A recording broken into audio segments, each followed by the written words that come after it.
இயேசு கிறிஸ்துவின் இனிய நாமத்தில் வாழ்த்துக்கள். சங்கீதம் 176 அதிகாரம் சாலமோன் பாடின ஆரோகண சங்கீதம். இதுவும் எருசலேமுக்கு புனித யாத்திரையாக செல்லக்கூடியவர்கள் பாடுகிற சங்கீதமாக அவைகள் அமைந்திருக்கிறதை நாம் பார்க்க முடியும். முதல் வசனம், கர்த்தர் வீட்டை கட்டாராயில் அதை கட்டுகிறவர்களின் பிரயாசம் வெறுதா, கர்த்தர் நகரத்தை காவாராயில் காவலாளிகள் விழித்திருப்பது வெறுதா என்று சொல்லி இந்த வசனங்கள் தொடங்கப்படுகிறதை பார்க்கிறோம். தேவனிடத்திலிருந்து வருவதும் அவருடைய ஆசீர்வாதம் உள்ளதுமானது எதுவோ அது மாத்திரமே நம்முடைய வாழ்க்கையில் ஒரு விலையேறப்பெற்ற ஒரு பொக்கிஷமாக அது காணப்படும். அதனால தான் யாக்கோபு 1:17 சொல்லுகிறார், நன்மையான எந்த ஈவும் பூரணமான எந்த வரமும் பரத்திலிருந்து உண்டாகி ஜோதிகளின் பிதாவினிடத்திலிருந்து இறங்கி வருகிறது. அவரிடத்தில் யாதொரு மாறுதலும் யாதொரு வேற்றுமையும் நிழலும் இல்லை என்று யாக்கோபு எழுதின நிருபத்திலே நாம் பார்க்கிறோம்.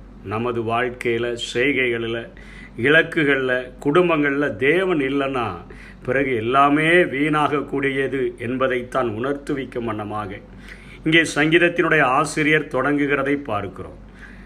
எல்லாம் இருந்தோம், எல்லா பிரயாசங்கள் இருந்தோம், வீட்டை கட்டுகிற பிரயாசங்கள், நகரத்தை காக்கிற பிரயாசங்கள், இவைகள் எல்லாம் இருந்த போதிலும் கூட அதற்கு அடுத்த வசனம், காலையிலே நேரப்பட விழித்திருந்து வருத்தத்தினுடைய அப்பத்தை நம்ம புசிக்கிறதும் வெறுதா என்று சொல்லப்படும். இவைகள் எல்லாம் இருந்த போதிலும் கூட தேவன் அந்த குடும்பத்தில் இல்லைன்னா, தேவன் அந்த குடும்பத்தில் முதன்மையாக இல்லைன்னா பிறகு எல்லாமே தோல்வியிலையும் ஏமாற்றத்திலும் தான் முடியும் என்பதை இந்த வேதம் உணர்த்துகிறதை நாம் பார்க்கிறோம்.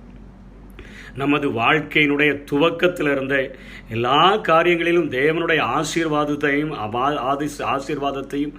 நடத்துதலையும் நாம் தேடுகிறவர்களாக காணப்பட்டோம் என்று சொன்னால், சங்கீதம் 121:3-4-5 சொன்னது போல, உன் காலை அவர் தள்ளாட ஒட்டார், உன்னை காக்கிறவர் உறங்கார். இதோ இஸ்ரவேலை காக்கிறவர் உறங்குகிறதும் இல்லை தூங்குகிறதும் இல்லை. கர்த்தர் உன்னை காக்கிறவர், கர்த்தர் உன் வலது பக்கத்திலே உனக்கு நிழலாய் இருக்கிறார் என்று சொல்லப்படுகிறதை பாருங்கள்.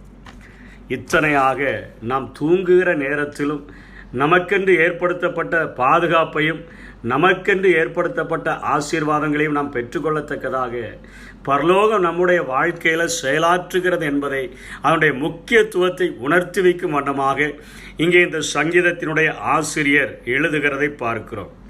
3ஆம் வசனம் பின்பகுதியிலே, தமக்கு பிரியமானவனுக்கு நித்திரை அளிக்கிறார். இதனுடைய ஆழம் என்ன?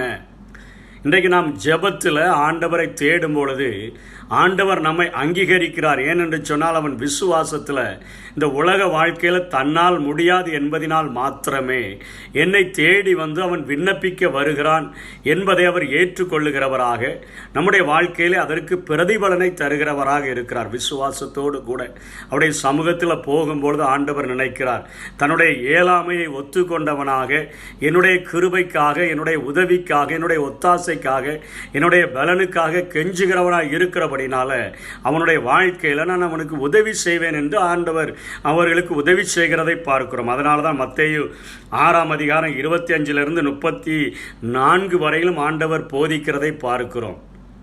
ஆகையால் எண்ணத்தை உண்போம், எண்ணத்தை குடிப்போம் என்று உங்கள் ஜீவனுக்காக, எண்ணத்தை உடுப்போம் என்று உங்கள் சரீரத்துக்காக கவலைப்படாதிருங்கள். அநேக காரியங்களை சொல்லிக்கொண்டே வருகிறார் ஆண்டவர். நீங்கள் காட்டு புஷ்பங்களை பார்க்கிலும் விசேஷித்தவர்கள், ஆகாயத்து பறவைகளை பார்க்கிலும் விசேஷித்தவர்கள். ஆகாயத்து பறவைகள் அவைகள் விதைக்கிறதில்லை, நூற்கிறதில்லை, அவைகள் களஞ்சியங்களில் சேர்க்கிறதில்லை, அவைகளையெல்லாம் உங்கள் பரமபிதா பிழைப்பூட்டுகிறாரே. நீங்கள் கவலைப்படுகிறதுனால எவன் ஒரு தன்னுடைய அளவில் ஒரு முழத்தை கூட்ட முடியும் என்றெல்லாம் சொல்லிட்டு ஆண்டவர் சொல்லுகிறார், நாளைக்காக கவலைப்படாதீர்கள், நாளைய தினம்தான் உங்களுக்கு என்னெல்லாம் செய்யணும்னு சொல்லி அது கவலைப்படக்கூடியது என்று அவர் சொல்லுகிறதை பார்க்கிறோம். நீங்கள் செய்ய வேண்டிய காரியம் என்னென்னா, முதலாவது தேவனுடைய ராஜ்யத்தையும் அவருடைய நீதியையும் தேடினீங்கன்னா அடுத்த நாளை குறித்து கவலைப்படாமல் நீங்கள் இருந்தாலே உங்களுக்கு நல்ல அழகான நித்திரை வரும் என்று இங்கே எழுதப்படும். கர்த்தர் தமக்கு பிரியமானவர்களுக்கு நித்திரையை கொடுக்கிறார்னு சொன்னால், இந்த வசனத்துக்கு கீழ்ப்படியும் பொழுது நாளைய தினத்துக்காக நாம் கவலைப்படாமல் இருந்தாலே போதும், நம்முடைய வாழ்க்கையில் கவலை இல்லாமல் இருந்தாலே போதும். ஆண்டவர் நம்முடைய வாழ்க்கையில் அயர்ந்த நித்திரையை, பிரியமான அவருடைய பிள்ளைகளுக்கு நித்திரையை தருகிறார். பிரியமான பிள்ளைகள் எப்போன்னா, யாரெல்லாம் முதலாவது தேவனுடைய ராஜ்யத்தையும் அவருடைய நீதியையும் தேடுகிறார்களோ அவர்களுக்கு எல்லாவற்றையும் கூட கொடுக்கிறவர் என்கிற அந்த ஆசீர்வாதத்தை பெற்று கொண்டவர்களுக்கு ஆண்டவர் பிரியமான நித்திரையை கொடுக்கிறதை நாம் பார்க்கிறோம். பேதுருவுடைய வாழ்க்கையில் பரிசுத்த ஆவியானவரை பெற்றுக்கொள்கிறதற்கு முன்பாக அவன் நடுச்சாமத்திலும் கூட எழுந்திருந்த இயேசு கிறிஸ்து நியாயம் விசாரிக்கப்படும் பொழுது சேவல் கூவுகிறதற்கு முன்னே 3 தரம் அவன் மறுதளிக்கிறத பார்க்கிறோம். பயப்படுகிறான், சபிக்கிறான், சத்தியம் பண்ணுகிறான், ஆண்டவரையே மறுதளிச்சு விடுகிறான். ஆனால் பரிசுத்த ஆவியை பெற்ற பின்பு, யாக்கோபு ஏரோதினால் பட்டயத்தினால கொலை செய்யப்பட்ட பின்பு, நாளைய தினத்தில் நம்ம தலை போயிரோன்னு தெரிஞ்சா கூட தேவதூதன் 4 காவலை கடந்து வந்து இவனை தட்டி எழுப்பி வெளியே கொண்டு வந்து அந்த நேர்த்தர் என்கிற தெருவில் விடுகிற வரையிலும் அவ்வளோ அயர்ந்த ஒரு நிற்கிற கலக்கத்திலேயே தான் வருகிறார். அங்கே தேவதூதன் நடத்தி கொண்டு வருகிற வரையிலும் அப்படியான ஒரு அயர்ந்த நித்திரை. நாளைக்கு காலையில் தலை போயிடும்னு தெரிஞ்சால் கூட ஒரு அயர்ந்த நித்திரை. காரணம் என்னென்னா, நாளைய தினத்தை குறித்து ஒரு கவலையும் இல்லாத ஒரு வாழ்க்கை. அப்படிப்பட்ட வாழ்க்கையை தான் நம்ம வாழணும்னு ஆண்டவர் விரும்புகிறார். நாளைய தினத்தை குறித்து நீங்கள் கவலைப்படாதுங்க. அந்த தினம்தான் உங்களுக்காக கவலைப்படும். அந்த நாளைய தினம்தான், ஐயோ ஆண்டவருடைய பிள்ளைக்காக நான் இதை செய்யணுமே அதை செய்யணுமேன்னு சொல்லி அது கவலைப்படக்கூடியதாக இருக்கிறது. எங்களுடைய வாழ்க்கையில் வாலிப நாட்களில் நடந்த ஒரு சம்பவம். 6 பேச்சுலர்ஸாக நாங்கள் இருந்த நேரங்களிலே 6 மணிக்கு மேலாக எல்லா கிராமங்களையும் சுற்றி ஊழியம் செய்து கொண்டு வந்திருக்கிற நாட்களிலே அதற்கு எங்களுடைய டீமிலே ஒருவர் கேஷியராக இருந்தார். அவர் நைட்டு 12 மணிக்கு நாங்களே சமைத்து நாங்களே சாப்பிடுகிற அந்த நாட்களில் அவர் சொன்னார், நாளைய தினத்திற்கு செலவுக்கு வெறும் 4 இவ்வளவுதான் இருக்கிறது, வேறு காசே இல்லை என்று சொல்லி ஒரு 12 மணிக்கு அவர் பர்ஸை திறந்து காட்டின பொழுது கிச்சனில் நின்று நாங்கள் ஜெபம் பண்ணி விட்டு நாங்கள் படுத்துட்டோம். எங்கள் கூட இருக்கிற எல்லாருமே அருமையாக ஜெபிக்கிறவர்கள், படுத்த உடனே நல்ல நித்திரை செய்கிறவர்கள், நாளைய தினத்தை குறித்து கவலைப்படுகிறதே கிடையாது. அப்படிப்பட்ட நிலைமையில் கிட்டத்தட்ட ஒரு 12 மணிக்கு கதவுகள் தட்டப்பட்டு, நாங்கள் அவருடைய மகளை அறிந்திருக்கிறோம். அந்த பிள்ளை சின்ன வயசில் அதை ஒரு ஸ்கூலில் நாங்கள் படிக்க வைத்து கொண்டிருக்கிறோம். அவருடைய தகப்பன் அவருடைய குடும்பத்தை விட்டு பிரிந்து சென்றவர். இதை கேள்விப்பட்டிருக்கிறார். ரயில்வேல வேலை செய்யக்கூடியவர். 12:30 மணிக்கு அவர் கதவை தட்டி எங்களிடத்தில் அந்த நாட்களில் ஒரு 6,800 ரூபாய் பணத்தை கைகளிலே கொண்டு திணிக்கிறார். எங்களுக்கு ஆச்சரியமாக இருக்கிற, ஜெபித்து ஒரு 1/4 மணி நேரம் கூட ஆகலை, கைகளிலே கொண்டு தருகிறார். நாங்கள் காணிக்கை வாங்குகிறதில்லை என்று சொன்ன போதிலும் கூட கரங்களிலே திணித்து விட்டு நாங்கள் உள்ளே படுக்க சொன்ன பொழுது அவரால் உள்ளே படுக்க முடியல, சொல்லிட்டார், உள்ளே ஏதோ அக்னிக்குள்ளே இருந்த மாதிரி இருக்குது, நான் போயிடுறேன்னு வேகமாக கதவை திறந்து விடுங்கன்னு சொல்லி அங்கே இருந்து கிட்டத்தட்ட ஒரு 40 கிலோமீட்டர் தள்ளி உள்ள ஒரு ஊருக்கே ஓடி போய் சேர்ந்து விட்டார். ஆண்டவர் நாளைய தினத்திற்காக நம்ம கவலைப்படாமல் அவருடைய சமூகத்தில் ஜெபித்து விட்டு நாம் முதலாவது தேவனுடைய ராஜ்யம் அவருடைய நீதியை தேடுகிறவர்களாக இருந்தோம்னா அந்த நாளைய தினம் நமக்காக கவலைப்படக்கூடியதாக இருக்குது, நம்மை ஆசீர்வதிக்கக்கூடியதாக இருக்குது, நன்மை கிருபை நம்முடைய வாழ்வை தொடர்ந்து வரக்கூடியதாக இருக்குது. அப்படிப்பட்ட விசுவாச பிள்ளைகளை தான் ஆண்டவர் தேடுகிறார். அதைத்தான் இங்கே சங்கீதத்தினுடைய ஆசிரியர் குறிப்பிடுகிறார். மிகுந்த சமாதானத்தோடு கூட நம்ம தூங்கணும். அதனால தான் இயேசு செல்லுகிற இடங்களுக்கெல்லாம் போய் கலக்கத்தில் இருந்த சீஷர்கள் மத்தியில் உங்களுக்கு சமாதானம் என்று சொல்லுகிறார். எங்கே போனாலும் உங்களுக்கு சமாதானம் என்று சொல்லுகிறார். பெத்தானியா வரைக்கும் அவர்களை அழைத்து கொண்டு போய் அவர்களை ஆசீர்வதிக்கிறார். உங்களுடைய குடும்ப வாழ்க்கையிலே நீங்கள் ஊழியம் செய்ய போகிற ஊழியத்தில் என்னுடைய உதவி இல்லாமல் உங்களால் ஒன்றும் செய்ய முடியாதது, விருதாவாக மாறிவிடும் என்று சொல்லி அவர்களை ஆசீர்வதிக்கிறார். குடும்ப வாழ்க்கையை ஆசீர்வதிக்கிறார். அவருடைய கையின் காரியங்களை ஆசீர்வதிக்கிறார். ஊழியங்களை ஆசீர்வதிக்கிறார். சமாதானத்தோடு கூட இருந்து காரியங்களை செய்ய வேண்டும் என்று சொல்லி ஆண்டவர் விரும்புகிறார் என்பதை இந்த வசனங்களிலே நாம் பார்க்கிறோம். பிள்ளைகள் கர்த்தரால் வருகிற சுதந்திரம். பழைய ஏற்பாட்டின் பழைய உடன்படிக்கை நாட்களில் அநேக பிள்ளைகள் இருந்தால் அது ஆசீர்வாதம், பிள்ளைகள் இல்லைன்னா சாபம் என்பது போல காணப்பட்டது. ஆனால் புதிய ஏற்பாட்டில் 1 கொரிந்தியர் 7ஆம் அதிகாரத்தில் பவுல் சொல்கிறார், பிள்ளைகள் இருந்தால் அவைகள் கர்த்தருக்குன்னு நம்ம வளர்க்கணும்.